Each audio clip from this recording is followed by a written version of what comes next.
Mini episode 1555 of the FDH Lounge is brought to you by Sportsology, delivering unconventional columns and webcasts about sports, TV, music, movies, and more. Follow them on the web at sportsology.com. The FDH Lounge. You want to schedule your life around it. A long time ago, on a gloomy, wet Cleveland spring night, two men stand alone amidst the late-night drizzle. Their voices echo across the vacant station parking lot as they debate the merits of the great American radio show that have been missing for far too long. On that night, an idea was born. That idea became the FDH Lounge.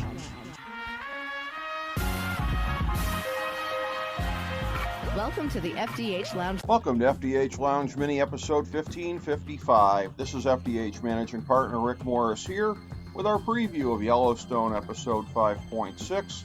Here's our top 5 notes of interest heading into the next episode. Number 5, surprise! Casey may remain livestock commissioner after all.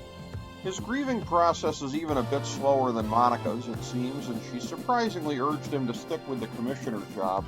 If he does stay, it's unclear why the writers would have thrown in an almost half-season fake-out on a fairly insignificant plot point, but that kind of stuff will happen with this show from time to time.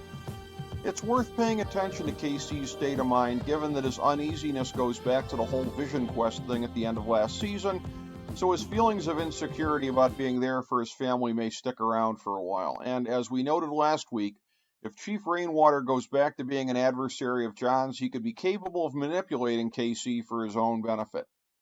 Number 4, it's one step forward and 2 steps backward with John's acceptance of the life of a governor.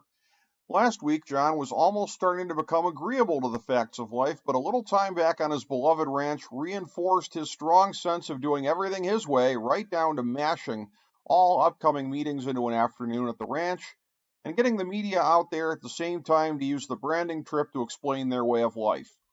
Oh, and taking a trip off the grid for several days, albeit with an aid with a phone that supposedly can reach civilization. It's worth noting that John's previous paramour, the senator, was a good influence on him in terms of getting him to understand the realities of the job, but he started reverting to his instincts right when his most recent paramour, Summer, got out of jail. Speaking of which, how is him getting her out of jail not going to be a scandal at some point?